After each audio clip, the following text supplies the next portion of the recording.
بسم اللہ الرحمن الرحیم. اما الشبہۃ الثانیہ،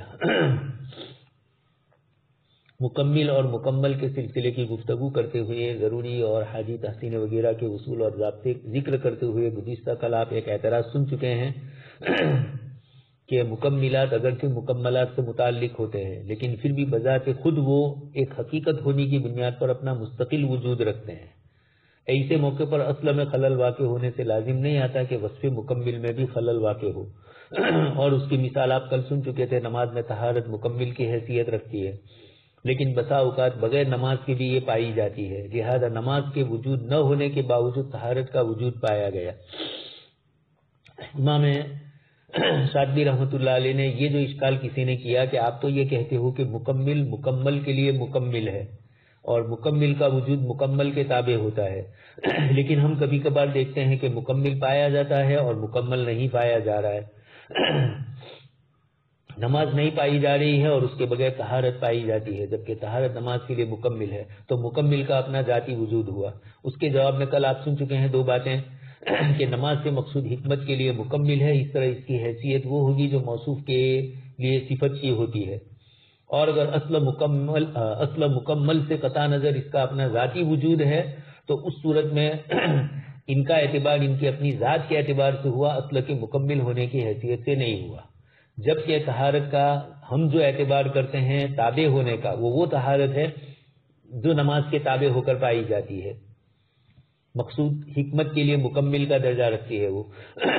اور یہاں جب اس کا ذاتی وجود الگ ہے تو پھر یہ مکمل اس اعتبار سے یہاں مکمل نہیں کہا جائے گا، اس کا اپنا ذاتی وجود ہوگا، وہ خود مکمل کی حیثیت اختیار کر چکا ہے. یہی ایک اشکال دوسرا کر رہے ہیں اور اس کا جواب بھی بیانی ہی اسی طرح دے رہے ہیں امام شاطبی رحمۃ اللہ علیہ. دوسرا اعتراض بھی یہ کرتے ہیں کہ اگر مکمل کا اپنے مکمل سے تعلق وہ ہے جو ایک وسیلے کا اپنی غایت سے ہوتا ہے، تو یقینی بات ہے کہ شریعت میں غایت کے نہ پائے جانے کی صورت میں بھی مقاصد پائے جانے کی ہمیں مثالیں ملتی ہے. حالانکہ اصول یہ ہونا چاہیے کہ وسیلہ اپنی غایت سے، یہ مکمل جو ہے اس کا اپنے مکمل سے جو تعلق ہے وہ وسیلے کا غایت سے ہے، اور وسیلہ اپنے وجود میں غایت کا محتاج ہوتا ہے، غایت کے لیے ہی وسیلہ لایا جاتا ہے. اب یہاں پر شریعت میں غایت تو نہ پائی جائے لیکن وسیلہ پایا جائے. اس کی ایک مثال دے رہے ہیں کہ جیسے حج کرنے والا ایک آدمی ایسا ہے کہ جس کے سر پہ بال ہی نہیں ہے، لیکن حج کے دنوں میں جب دوسرے لوگ حلق کرائیں گے تو علماء کرام نے یہ فتویٰ لکھا ہے، مسائل لکھے ہیں کہ یہ اپنے سر پر کم سے کم استورا چلوائے گا. تو استورا یہ سبب ہے اور مقصد یعنی مکمل ہے اس شریعت کے حکم کی تکمیل کے لیے، لیکن شریعت کے جس حکم یعنی بال کو صاف کرنا، اب جب بال ہی نہیں ہے تو مقصد تو پایا ہی نہیں گیا، یعنی مقصد پر تو عمل ہوا نہیں. وسیلے نے اپنا کام کیا تو وسیلہ رہا لیکن غایت نہیں پائی گئی. تو غایت کے نہ ہونے کی صورت میں بھی وسیلہ پایا جاتا ہے. تو یہ گویا کہ ہوا کہ وہ وسیلہ نہیں ہے بلکہ وہ مقصد ہے. اس کا جواب دیا کہ یہاں بھی وہی بات ہے جو اوپر کہی گئی. اس اعتراض کا جواب امام شاطبی رحمۃ اللہ علیہ دے رہے ہیں. وَأَجَابَ عَنْ هَذِهِ الشُّبْهَةِ بِأَنَّ الْوَسِيلَةَ لَا تَبْقَى وَسِيلَةً مَعَ انْتِفَاءِ الْمَقْصَدِ إِلَّا أَنْ يَدُلَّ دَلِيلٌ عَلَى الْحُكْمِ بِبَقَائِهَا فَتَكُونُ إِذَاكَ مَقْصُودَةً لِنَفْسِهَا وَإِنِ اجْتَمَعَ مَعَ ذَلِكَ أَنْ تَكُونَ وَسِيلَةً إِلَى مَقْصُودٍ آخَرٍ فَلَا امْتِنَاعَ فِي ذَلِكَ. اس سلسلے کے اندر یہ جواب دیتے ہیں کہ غایت نہ پائی جائے، ان الوسیلۃ لا تبقى وسیلۃ مع انتفاء المقصد، کہ غایت کے نہ پائے جانے کی صورت میں وسیلہ نہیں پایا جاتا. ہاں جہاں جن مثالوں کے اندر وسیلہ پایا جا رہا ہے اگر اس کے باقی رہنے پر دلیل قائم ہو جائے تو وہ اس وقت خود مقصود اور غایت ہو جاتا ہے، اس کو مکمل کی حیثیت نہیں رکھتا ہے. جیسے طہارت مکمل کی حیثیت نہیں رکھتی ہے بغیر نماز کے، نماز کی طہارت جو ہے وہ نماز کے لیے مکمل ہے، لیکن مطلق طہارت یہ نماز کے لیے مکمل نہیں ہے، اس لیے کہ نماز اس وقت پڑھتا نہیں آدمی، لیکن باوجود ہے طہارت ہے. تو سبب پایا گیا اور مسبب نہیں پایا گیا، وسیلہ پایا گیا اور مقصود نہیں پایا گیا، تو اس وقت یہ کہیں گے کہ یہ یہاں وسیلہ کا درجہ نہیں رکھتا ہے، یہ خود اپنے اعتبار سے ایک مقصود چیز ہے. شریعت مطہرہ نے جن مثالوں کے اندر اس طرح پایا جاتا ہے کہ غایت نہیں پائی جاتی ہے اور اس صورت میں وسیلہ وسیلہ نہیں رہے گا. جب وہ وسیلہ نہیں ہے تو اس کے باقی رہنے پر دلیل قائم ہوئی. یہ دلیل ہے کہ وہ وسیلہ ہوتا تو نہ ہوتا، لیکن ہے یہ اس بات کی دلیل ہے کہ وہ مقصود غایت ہے. اس سے نتیجہ یہ نکلا ان دونوں اشکالات کا جواب دیتے ہوئے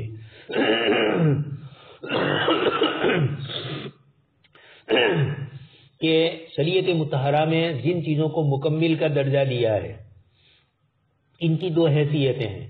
کسی موقع پر وہ اصل سے جڑ کر مکمل کا درجہ رکھتی ہے تو جب تک اصل کا وجود وہاں تک مکمل کا وجود، اور اس وقت یہ قواعد چلیں گے جو امام سعدی نے اب تک ذکر کیے. لیکن کبھی کبھار وسیلہ وسیلہ نہیں رہتا ہے، وہ خود غایت کا درجہ لے لیتا ہے، وہ خود مقصود کا درجہ لیتا ہے، تو اس موقع پر اس کو مکمل نہیں کہا جائے گا. اس موقع پر یہ ایک الگ حیثیت کا مالک ہوا، یہ خود مکمل ہوا، کوئی اور دوسرا اس کا مکمل بنے گا جو اس سے متعلق ہوں گے. لیکن اس وقت تو مکمل کا گویا مسئلہ سمجھا نہ جائے، یہ سمجھا جائے کہ یہ اس حیثیت سے تو کسی اور حیثیت سے مکمل ہے. لیکن اس موقع پر جبکہ وسیلے کا وجود غایت کے بغیر پایا گیا تو یقیناً وسیلے کا اپنا وجود ذاتی ہے، اس لیے اب اس کو وسیلہ نہ کہا جائے. کسی اور مثال میں وہ وسیلہ ہے، یہاں وسیلہ نہیں ہے. چنانچہ آگے اسی کو ذکر کرتے ہیں. وکان الشاطبی رحمہ اللہ تعالی یقول بذلک ان للوسیلۃ اعتبارین ایضا، وسیلے کی دو حیثیتیں ہوئی، جیسے مکمل کی دو حیثیت، یہاں بھی اس کی مثال دے کر اس کو یہی سمجھا رہے ہیں. اعتبار من حیث ارتباطها بمقصد معین، کسی متعین مقصد اور کسی متعین غایت سے متعلق ہونا. جب یہ وسیلہ بن کر آئے گا تو غایت سے متعلق ہوگا، اس درجے میں وہ مکمل ہوگا، اس وقت اس کا وجود بغیر مکمل کے نہیں ہو سکتا. اور دوسرا بذات خود وسیلے کے معتبر ہونے پر دلیل شرعی موجود ہونے کی صورت میں ایک اور حیثیت بھی اس کی آ گئی. جیسے طہارت جب یہ نماز کے ساتھ آئی تو تکمیل کے ساتھ کے درجے میں آئی اور وسیلہ غایت سے متعلق ہوا. لیکن جب یہ بغیر نماز کے مطلقاً ایک آدمی نے وضو کر لیا، جنابت کے غسل سے پاک ہو گیا اور اب یہ پاک کے درجے میں آیا، طاہر کے درجے میں آیا، تو یقیناً یہ کہا جائے گا کہ اس کا اپنا ذاتی وجود ہے. طہارت کا ثواب الگ اعتبار سے بھی ہے. وضو کا ثواب آپ جانتے ہیں، چاہے آپ کو نماز نہیں پڑھنی ہے لیکن باوضو رہنا، یہ بھی مستقل حدیث شریف سے اس کی بھی فضیلت معلوم ہوتی ہے. اس طریقے سے یہاں پر بھی ہوگا کہ وسیلہ پایا جا رہا ہے اور غایت نہیں پائی جا رہی ہے، تو یقیناً یہ کسی اور موقع کے لیے وسیلہ ہے، اس جگہ پر وسیلہ نہیں ہے. یہ کہنا چاہتے ہیں اعتبار آخر من حیث ورود دلیل علی اعتبارها بذاتها، یہاں بذات خود وہ مقصود ہے، اس لیے یہ مکمل کی حیثیت نہیں. اس لیے جہاں وسیلہ پایا جائے اور غایت نہ پائی جائے عمومی طور پر وہاں یہی جواب دیا جائے گا. فمن حیث اعتبارها الاول تسقط بسقوط مقصدها ومن حیث الاعتبار الثانی تبقى وَإِنْ فَاتَ الْمَقْصُودُ وَالنَّظْرُ لِلْمُكَمِّلَاتِ بِالْاعْتِبَارِ الْأَوَّلِ لَا بِالثَّانِي. اوپر بھی کہا تھا کہ جب وہ اس اعتبار سے کہ مقصد کے سقوط سے سقوط ہوتا ہے تو یہ مکمل کا درجہ رکھتا ہے، اور دوسرے اعتبار سے وہ خود مقصد بن جاتا ہے. اس لیے ہم جو گفتگو کرتے ہیں جب وہ مکمل ہو اس وقت اس کا وجود مکمل کے تابع ہوتا ہے. جب وہ خود مکمل نہیں ہے بلکہ اپنی الگ حیثیت رکھتا ہے تو ایسے موقع کے اوپر شریعت مطہرہ کی طرف سے اس کا وجود پایا جائے گا. یہ دوسری جیسے وضو کا وجود پایا گیا تو جس وقت وہ پہلی حیثیت میں ہوتا ہے غایت اور مقصد کے ساقط ہونے سے ثابت ہوگا، اور دوسری حیثیت کے وقت مقصد بغایت کے فوت ہونے کے باوجود باقی رہتا ہے. اور مکملات کی پہلی اور مکملات کی جو حیثیت ہے وہ پہلی حیثیت ہوتی ہے کہ غایت کے وجود کے ساتھ اس کا وجود ہوتا ہے. جب غایت کے بغیر بھی اس کا وجود ہو گیا تو اب یہ مکمل نہیں ہوا جس سے ہم بحث کر رہے ہیں. امام شاطبی رحمۃ اللہ علیہ نے یہ دلائل ذکر کیے ہیں. اس کے بعد فرماتے ہیں کیلانی صاحب کہ میں نے امام شاطبی رحمۃ اللہ علیہ کی عبارت کو آپ کے سامنے ذکر کر دی، لیکن یہ دلائل اور اعتراض جواب وغیرہ جو ہے امام شاطبی نے اس قاعدے کی بابت ذکر کی.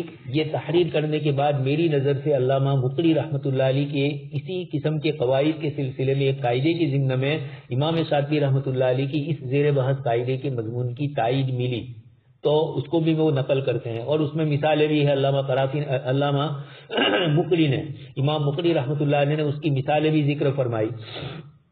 چنانچہ اس کو ذکر کرتے ہیں وَلَقَدْ وَقَفْتُ بَعْدَ الْبَحْثِ عَلَى مَا يُؤَكِّدُ هَذَا الْمَعْنَى الَّذِي ذَكَرَهُ الشَّاطِبِيُّ فِي تَنْفِيذِ هذه الشُّبْهَةِ فِي تَفْنِيدِهِ لِهذه الشُّبْهَةِ فيما ساقه الإمام المقري من قواعد حيث ساق قاعدة مفادها عدم اعتبار افضاء الوسیلۃ الی مقصد یبطل اعتبارها ما لم تکن مقصودا باعتبار آخر. یہ جو مقری رحمۃ اللہ علیہ نے قاعدہ ذکر کیا کہ وسیلہ اگر مقصود تک نہیں، مقصد تک نہیں پہنچا رہا ہے تو ایسی صورت میں وہ معتبر نہیں ہوگا.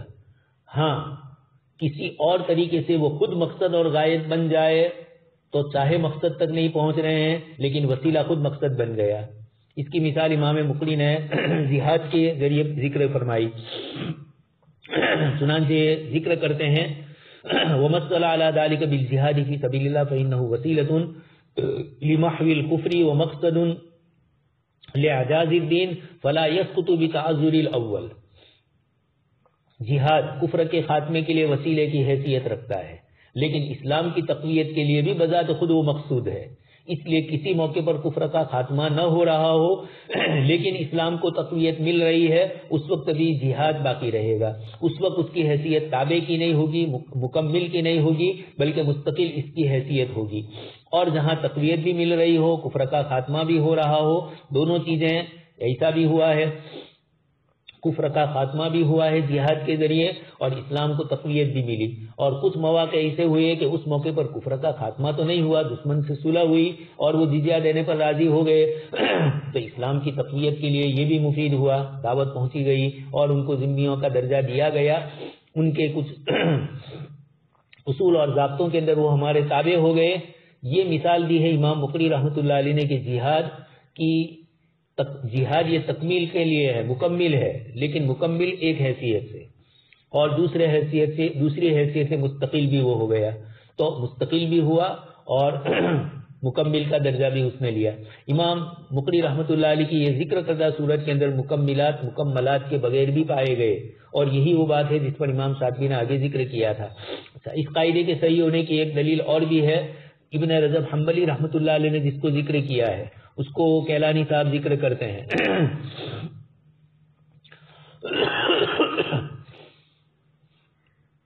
ومن هذا الوجه الذي ذكره المقري تبقى المكملات رغم سقوط المكملات وهو ذات المعنى الذي ذكره الشاطبي.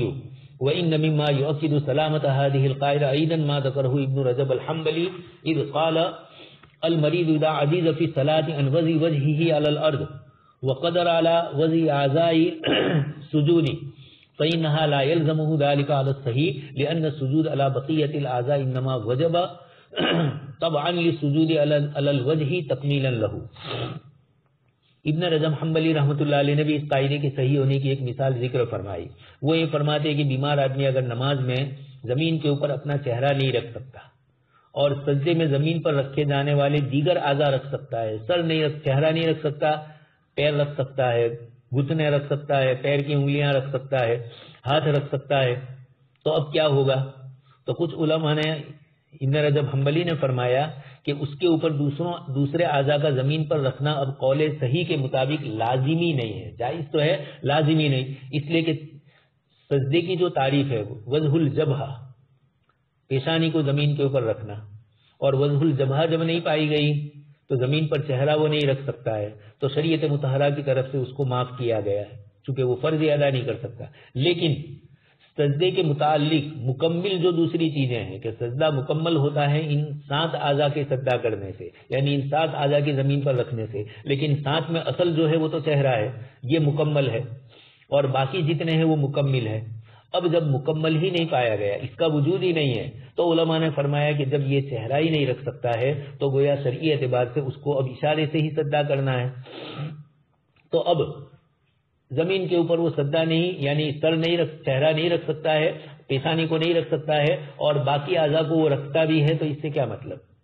اس سے تو شریعت مطہرہ نے سجدہ ہی ثابت کر دیا. یہ دلیل ہے اس بات کی کہ جب مکمل کا وجود نہیں ہوتا ہے تو مکمل کا بھی وجود اس کے ذمہ میں نہیں آئے گا، الا یہ کہ مکمل خود مستقل حیثیت رکھتا ہو. کچھ علماء نے فرمایا کہ چہرے نہیں رکھ سکتا ہے تو باقی اعضاء رکھا جائے، لیکن علماء کی معتبر جماعت نے صحیح قول کے مطابق یہی کہا کہ اصل جو سجدے کی تعریف ہے وجہ الجبہۃ علی الارض، اور وہ وجہ الجبہہ ہی جب نہیں ہوا تو وجہ الید والرجل سے کوئی فائدہ نہیں ہوا. ایسے موقع کے اوپر اس کو اشارے سے ہی کرنا، اور اشارے کے اندر پھر سجدے کے اندر یہ چیزیں نہیں آتی ہے.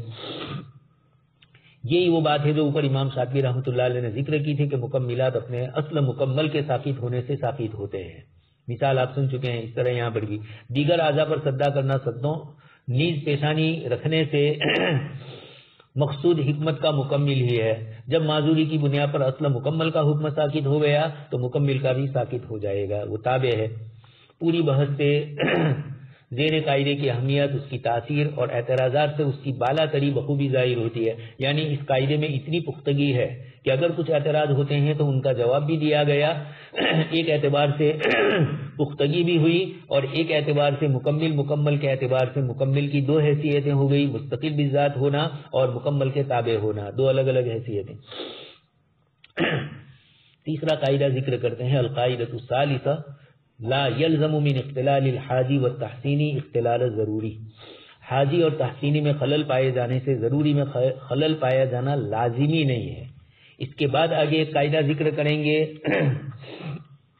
اس کو بھی دیکھ لیا جائے. القاعدۃ الرابعہ انه قد يلزم من اختلال التحسینی باطلاق او الحاجی باطلاق اختلال الضروری بوجہ ما. پھر پانچواں قاعدہ انه ينبغي المحافظۃ علی الحاجی والتحسینی للضروری. یہ باقی کے دو قاعدے جو ذکر کر رہے ہیں یہ بظاہر اس کے مخالف ہے. یہاں تو یہ کہا کہ حاجی اور تحسینی میں خلل پایا جانے سے ضروری نہیں ہے کہ ضروری میں بھی خلل پایا جائے، لیکن آگے اس کو قبول کرتے ہیں. اسی لیے کیلانی صاحب امام شاطبی رحمۃ اللہ علیہ کے اس ذکر کردہ قاعدے کے متعلق یہ فرماتے ہیں کہ امام شاطبی رحمۃ اللہ علیہ نے یہاں جو بات ذکر کی ہے وہ مطلق ذکر کی ہے اور آگے جا کر وہ خود ہی اس کی نفی بھی کر رہے ہیں. اس لیے مکمل طور پر ایسا نہیں ہے کہ حاجی اور تحسینی میں خلل پائے جانے سے ضروری میں خلل بالکل ہی نہ ہو، لازمی نہیں ہے. خود امام شاطبی کا جملہ بھی یہ بتلاتا ہے کہ کبھی ہو بھی سکتا ہے. چنانچہ آگے والے دو قاعدوں کے اندر اسی کو ذکر کریں گے. یہ تیسرا قاعدہ دوسرے قاعدے میں جو مضمون ذکر کیا ہے اس کو ہی دوسرے پہلو سے بیان کرتے ہوئے بتاتا ہے کہ حاجیات اور تحسینیات ضروریات سے کم درجے والے ہیں. اسی وجہ سے ضروریات میں خلل واقع ہونے سے تو حاجیات اور تحسینیات میں خلل واقع ہوتا ہے، لیکن حاجی اور تحسینی میں خلل پائے جانے سے ضروریات میں خلل آنا لازمی نہیں ہے، ہو سکتا ہے کبھی. یہ امام شاطبی رحمۃ اللہ علیہ دوسرے قاعدے میں جو ذکر کیا تیسرے قاعدے میں بھی اسی کے قریب لیکن تھوڑا انداز تکلم اور انداز تخاطب ان کا بدل گیا. اس قاعدے کی دلیل کے طور پر بھی امام شاطبی رحمۃ اللہ علیہ نے وہی باتیں کہی ہے جو پچھلے قاعدے کی دلیل میں کہی تھی. آپ سن چکے ہیں کہ حاجیات اور تحسینیات کا ضروریات سے تقریباً وہی تعلق ہے جو صفت کا موصوف سے ہوتا ہے، اور یہ بات طے شدہ ہے کہ صفت کے عدم وجود سے موصوف کا عدم وجود لازم نہیں آتا. موصوف کا اپنا ذاتی وجود ہوتا ہے. اس صفت کا اس موصوف کے ساتھ ہونا یا اس کلر کا ہونا یہ اس مثال میں ہے. دوسری مثالوں کے اندر سفیدی، کاغذ سفیدی کا محتاج نہیں ہے، کاغذ رنگین بھی آ سکتا ہے. لہذا حاجی اور تحسینی کے عدم وجود کی بنا پر ضروری کا عدم وجود بھی لازمی نہیں آئے گا. یہ امام شاطبی رحمۃ اللہ علیہ نے پہلے بھی کئی مرتبہ فرما چکے ہیں. آگے جا کر اب کیلانی صاحب فرماتے ہیں لیکن اس موقع پر امام شاطبی کو یہ وضاحت کرنا ضروری تھی کہ یہ بات اس صورت میں نہیں پائی جائے گی جبکہ خلل کسی ایسی ذاتی صفت میں پایا جائے جو موصوف کے ایک جز کی صورت اختیار کر لے، کہ ایسی صورت کے اندر اس کی حیثیت اصل کی ماہیت کے ایک بنیادی ستون کی ہوگی. اس کی مثال دی ہے امام شاطبی رحمۃ اللہ علیہ نے. مثلا رکوع اور سجدہ ہے، ان کو نماز کا مکمل نہیں کہا جائے گا بلکہ یہ نماز کے ارکان میں سے ہے. پوری ہیئت مجموعی مل کر نماز بنتی ہے، اس میں رکوع بھی آ گیا، سجدہ بھی آ گیا، قیام بھی آ گیا. امام شاطبی رحمۃ اللہ علیہ یہاں مثال دے رہے ہیں کہ عام احوال کے اعتبار سے تو یہی ہے جیسے نماز کی دوسری فرائض کے علاوہ دوسری جو چیزیں ہیں وہ ایسی ہے کہ تکبیرات، نماز میں ذکر، تکبیر جیسے مکمل اوصاف نہیں پائے جانے کی صورت میں اصل نماز کا نہ ہونا لازم نہیں آتا بلکہ ایک خلل اور کمی ہے جس کی تلافی ممکن ہے تو سنت چھوٹ گئی. خیر، بتلانا یہ ہے کہ نماز کے دو قسم کی نماز کی چیزیں ہیں. ایک تو نماز میں وہ چیزیں ہیں جو ذاتی یعنی ظاہر میں تو صفت ہے، نماز کا لیکن ایک جزء لا ينفق بن کر آتا ہے، اس کے نہ ہونے پر نماز ہی نہیں ہوتی ہے، سجدہ چھوٹ گیا، رکوع چھوٹ گیا، نماز ہی فاسد ہو جاتی ہے۔ تو یہ ایسی صفت ہے جو اپنے موصوف کے ساتھ اتنی لازمی ہے کہ اس کے بغیر یعنی نماز بغیر رکوع کے، نماز بغیر سجدے کے ادا ہی نہیں ہوتی۔ اگر کسی نے کر لی اور رکوع اور سجدہ چھوڑ دیا تو فتویٰ یہی لگے گا کہ نماز صحیح نہیں ہوئی۔ تو یہ ایسے اوصاف ہے جو جزو لا ينفق کا درجہ رکھتے ہیں۔ یہ اوصاف کی ایک مثال دے کر سمجھایا، ورنہ حقیقت میں یہ اجزاء صلاۃ میں سے ہے، اوصاف میں سے نہیں ہے۔ نماز کی تکمیل ان سے ہوتی ہے، لیکن یعنی اجزاء میں سے ہے، نماز کے ذاتی وصفوں میں ہے، نماز کے جوہری اوصاف میں سے ہے۔ اس کے مقابلے کے اندر نماز میں ذکر ہے، قرات کی کچھ شکلیں ہیں جو فرض نہیں رہتی ہے، اسی طرح تکبیر وغیرہ، یہ مکملات میں سے ہے۔ تو اب یہ دونوں قسم کی الگ الگ حاجی اور تحسینی میں خلل ہونے سے یہاں خلل واقع ہوا، لیکن اس کو حاجی اور تحسینی ہم نے سمجھا، حقیقت میں یہ حاجی تحسینی نہیں ہے، یہ اجزاء صلاۃ میں سے۔ صلاۃ کے تمام اجزاء پائے جائیں گے تو صلاۃ کی حیت مکمل ہوگی، اور ان کے بغیر نماز کی حیت مکمل نہیں ہوتی ہے۔ تو ذاتی اعتبار سے یہ معلوم ہوئے، گویا کہ یہ کہنا چاہتے ہیں کہ آپ جو مطلق کہتے ہیں کہ حاجی اور تحسینی میں خلل پائے جانے سے ضروری میں خلل پایا جانا لازم ہی نہیں، جبکہ یہاں پر ہم دیکھ رہے ہیں کہ رکوع اور سجدہ نماز کے اوصاف میں سے سمجھ لیا جاتا ہے، اور اس کے باوجود تو یہ جواب دیا کہ یہ نماز کے ذاتی اوصاف، گویا کہ یہ معلوم ہوا کہ اوصاف دو قسم کے ہیں۔ اسی طرح آپ بے میں سن چکے ہیں کہ ایک تو مجہول کی بے، دھوکے سے محفوظ رہنے والی، تو شرط نہ پائی جائے تو اصل بے باطل نہیں ہوتی ہے، لکڑی، روئی کے بڑے کپڑے، اخروٹ، اور اسی طریقے سے ایک مثال آپ سن چکے ہیں، جمعہ کی اذان کے وقت بے پائی جا رہی ہے، تو بے تو مکمل ہے، خارج سے ایک رکاوٹ آئی۔ اس طریقے سے یہاں پر بھی کچھ مکمل اور مکمل کے درمیان ان چیزوں کو جاننا بھی ضروری ہے کہ کبھی کبھار وہ آپ بظاہر مکمل سمجھ رہے ہیں لیکن وہ مکمل کی حیثیت رکھتے ہیں، جیسے رکوع سجدہ۔ اس کے مقابلے کے اندر ذکر ہے، تکبیرات ہے، تسبیحات ہے، یہ ایسی ہے کہ اس کو نہ کیا تب بھی نفس نماز تو ضروری میں خلل واقع نہیں ہوا، نماز ادا ہو گئی، سنت چھوٹ گئی، وہ ایک الگ چیز ہے، مکمل میں کمی آئی۔ اسی طرح بے میں ببی کے مجہول اور بے کے دھوکے سے محفوظ ہونے کی شرط نہ پائی جائے تو بھی اصل بے باطل نہیں ہوتی، مثال آپ کو سنا دی۔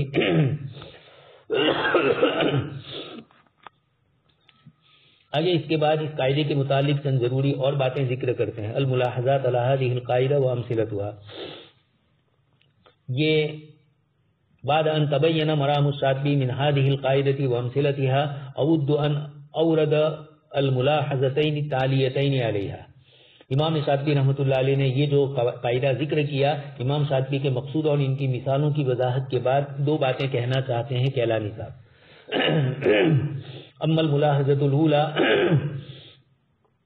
فهي انه كان ينقص الامام الشاطبی ان يورد قيدا على هذه القاعدة بحيث يكون نصها لا يلزم من اختلال الحاجی والتحسین بوجہ ما اختلال الضروری، وهذا القید بوجہ ما هو ما كان ينبغي على الشاطبی ان يضيفه الى قاعدته۔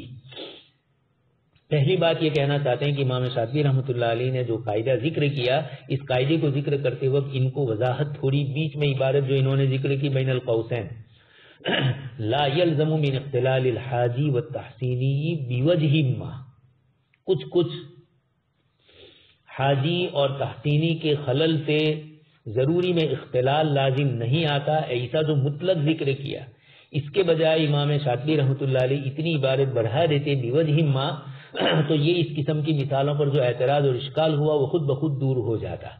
یہ کیلانی صاحب امام شاطبی کی عبارت کے اوپر اس کو کرنا چاہتے ہیں۔ خیر امام کیلانی کی بات بھی من ودین صحیح ہے، چونکہ امام شاطبی رحمۃ اللہ علیہ نے 5 قاعدے ذکر کیے، اس میں 3 کے سلسلے کے اندر تو انہوں نے ضروری کے سلسلے کا اہتمام ذکر کیا اور یہ کہہ دیا کہ ضروری اپنے وجود میں ان کا محتاج نہیں اور ضروری کی ادائیگی کے اندر خلل واقع نہیں ہوتا ہے حاجی اور تحسین میں خلل ہونے سے۔ اس کے ذریعے انہوں نے ضرورت کی ضروریات کو کہ ضروری جو ہے اس کی کتنا اہتمام ہے اس کو ذکر کیا، گویا 3 قاعدے تو اس کے ذکر کیے اور باقی 2 وہ ذکر کیے جن میں حاجی اور تحسینی کا بھی امام شاطبی لحاظ فرما رہے ہیں۔ تو پہلی 3 جو ذکر کی اس کو اتنی تفصیل اور وضاحت سے واضح کرنے کے بجائے اگر بیوجہ ما کہہ دیتے تو 2 قاعدوں میں ہی بات پوری ہو جاتی لیکن خیر امام شاطبی رحمۃ اللہ علیہ جانتے ہیں کہ شریعت کی تحسینی اور حاجی کا ایک بہت بڑا ذخیرہ ہے اور اس کو سمجھنے میں کبھی کبھار گڑبڑ ہو سکتی ہے. اس بنیاد کے اوپر اگر وہ اس کو ذکر نہ کرتے تو خود کیلانی صاحب نے بھی اور امام شاطبی نے بھی مکمل کی 2 حیثیتیں ذکر کی, ایک اس کا تابع ہونا, وسیلہ ہونا, اور ایک اس کا خود کسی موقع پر خود مقصود ہو جانا. اور یہ طہارت وغیرہ کی مثالوں سے ہمیں جو سمجھایا یہ بات سمجھ میں نہ آتی, رکوع سجدے سے سمجھایا وہ سمجھ میں نہ آتی. اس لیے امام کیلانی جو کچھ ذکر کر رہے ہیں من وجہ تو ان کی بات صحیح ہے, لیکن یہ کہ اس سے فائدے بھی ہے. خود کیلانی صاحب نے بھی ان چیزوں کو ذکر کیا امام شاطبی کی, اور پھر اس کے بعد اب یہ کہہ رہے ہیں کہ ان کو بیچ میں اتنی عبادت بڑھا دیتے تو کوئی پریشانی لاحق نہ ہوتی, اور یہ قاعدہ سمجھ میں آ جاتا کہ حاجی اور تحسینی کے خلل سے من وجہ تو کچھ نہ کچھ ضرورت میں اختلال ہوتا ہے.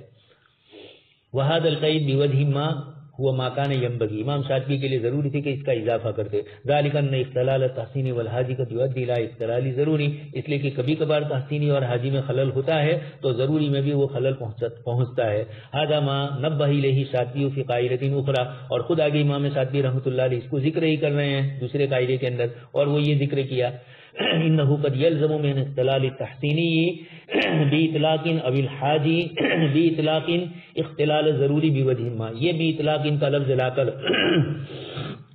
خود امام شاطبی رحمۃ اللہ علیہ نے اس بات کو ذکر کر دیا. خیر اب اس میں دونوں کا اتفاق ہو گیا. آگے امام شاطبی رحمۃ اللہ علیہ نے اس کو ذکر بھی کیا ہے, اور شروع میں ذکر نہیں کیا تو وضاحت کر دیتے پہلے ہی, یہ بہتر سمجھ رہے ہیں.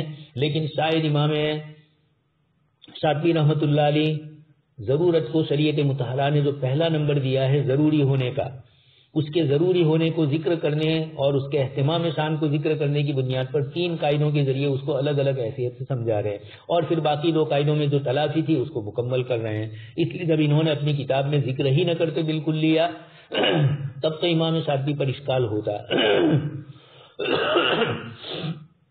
یا کیلانی صاحب کہہ رہے ہیں کہ جب آگے جا کر آپ اپنے ہی اس قاعدے کے بظاہر خلاف کہہ رہے ہیں تو پہلے ہی یہ کہہ دیتے تو اس قاعدے کی ضرورت نہ پیش آتی آپ کو. دونوں اپنے اپنے حیثیت سے دونوں باتیں جو ذکر کی, کیلانی صاحب بھی من وجہ ٹھیک ہے, اور امام شاطبی نے جو مقصد پیش نظر رکھا ان میں وہ بھی اپنی جگہ پر ٹھیک ہے. آگے اس قاعدے پر تفصیلی روشنی مثالوں کے ذریعے ذکر کی جائے گی جب یہ قاعدہ آئے گا, آگے آ ہی رہا ہے.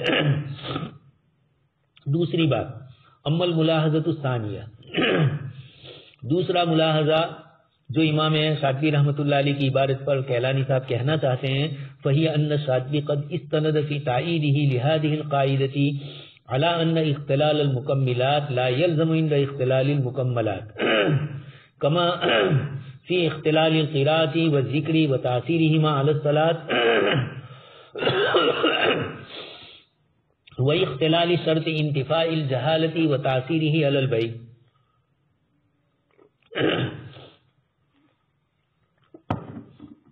دوسری بات اس موقع پر کیلانی صاحب یہ کہنا چاہتے ہیں کہ امام شاطبی رحمۃ اللہ علیہ نے اس قاعدے کی دلیل کے طور پر یہ بات ذکر کی کہ مکملات میں خلل پڑنے سے مکملات میں خلل پڑنا لازمی نہیں ہے, اور مثال جو دی اپنی جگہ پر صحیح تھی, قرات اور ذکر, لیکن قرات کی فرض مقدار کے علاوہ کی بات ہے.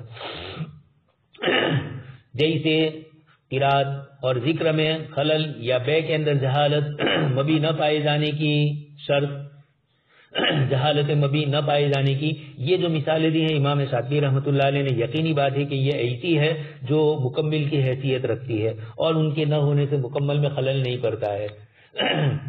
خلل نہ پڑنے کا مطلب یہ ہے کہ نماز فرض ادا ہو جاتی ہے, بے ہو جاتی ہے, اگر سے اس میں کچھ کمی آتی ہے اور منفعت اس کی مصلحتیں جو ہے ان مصلحتوں میں کمی آتی ہے. اسی لیے کیلانی صاحب آگے کہہ رہے ہیں والحقیقت انه كان يعوز الامام الشاطبی هنا الا يطلق الاحکام دون تقیید. امام شاطبی رحمۃ اللہ علیہ کو اس موقع پر بلا قید احکام ذکر نہیں کرنے چاہیے تھے, اس لیے کہ بہت سے معاملات میں مکملات کا خلل مکملات پر اثر انداز ہوتا ہے. امام شاطبی کی ذکر کردہ ان مثالوں میں جہاں مکمل کے خلل سے مکمل میں خلل پیدا نہیں ہوتا دکھتا، اسی طرح کچھ مثالیں وہ ہیں جن کے اندر مکملات میں خلل پڑنے سے مکملات میں بھی خلل پڑتا ہے. جیسے مثال آپ سن چکے ہیں طہارت، ستر عورت، استقبال قبلہ، کپڑے وغیرہ کی پاکی نماز کے لیے مکملات ہی ہے، اور یہ احکام نماز کی صحت کے لیے شرط اور اس سے مقصود و غایت کو تقویت دینے والے اوصاف ہی ہے. لیکن اس کے باوجود بلا عذر ان کے فوت ہو جانے سے نماز میں بھی خلل ہو جاتا ہے اور وہ جاتی رہتی ہے، نماز صحیح نہیں ہوتی. یہی حال بے کے صحیح ہونے کی شرطوں میں ہے. یہ شرطیں جو امام شاطبی رحمۃ اللہ علیہ نے خود آگے ذکر کیا کہ شرطیں بھی مکمل کا درجہ رکھتی ہے، تو مکمل اوصاف کی ہی حیثیت رکھتی ہے. لیکن اس کے باوجود فقہا نے یہ تصریح کی ہے کہ بے میں جہالت جھگڑے کا باعث ہوتی ہے، ناقابل حل ہو تو پھر عقد باطل بھی ہو جاتا ہے. ایسا جھگڑا ہو کہ جو حل ہی نہیں ہو رہا ہے، یہ جہالت مبی میں ہو یا سمن میں ہو، حکم یہی ہے.